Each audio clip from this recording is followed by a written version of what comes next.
You are watching UNICEF Television. This is Maban County in South Sudan, home to over 100,000 refugees fleeing from the constant bombing of their homes in the Blue Nile state in Sudan. Under these circumstances, children are most at risk. This is why, with UNHCR as the lead agency, UNICEF and its partners are supporting a variety of interventions. At the hospital in Bunj County, Dr. Evan Attar is working with UNICEF's partners Samaritan's Purse to save the lives of hundreds of children with severe malnutrition. So, this child was brought in severely malnourished in acute stage, which is kwashiorkor, and the signs of kwashiorkor is actually, you will see the edema, lower limb, the abdomen is full of water, and all this, the face is puffy. This is an acute situation and a dangerous situation for the children. So we bring them here to stabilize them. في ضيوف كثير عدم الأكل ماهي أنا ظل بودي بشتري أكل العيش اللي فيه بودي ما في حاجة وجبة ثانية كويس إلا عدس بس أو بامي أقدر أظل بجيب يعني إسهال كثير ملاريا إسهال أمراض كثير. UNICEF's partner IMC is providing vaccinations and medication to safeguard these children and their families from disease. We've been providing primary healthcare services, basic vaccines.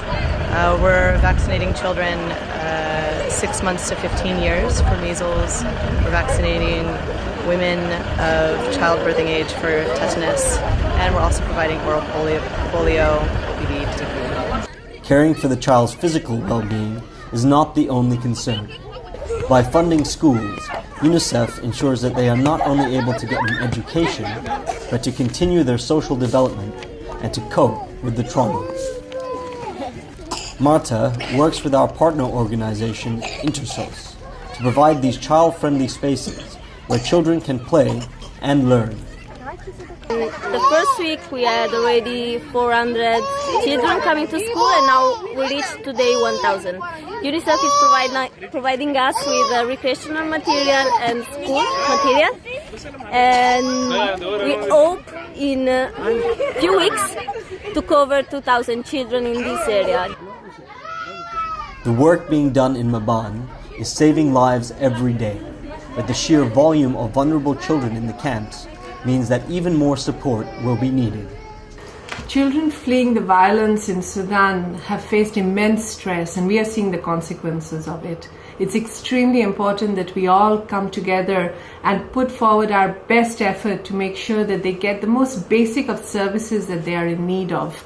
We have to make sure that children have access to healthcare, to education, to a protective environment, so that we can enable them to not just survive, but to thrive in a situation that is so challenging. And for that, we need the funding. It's essential. This is Shalin Poppet reporting for UNICEF Television. For more information, go to unicef.org, Unite for Children.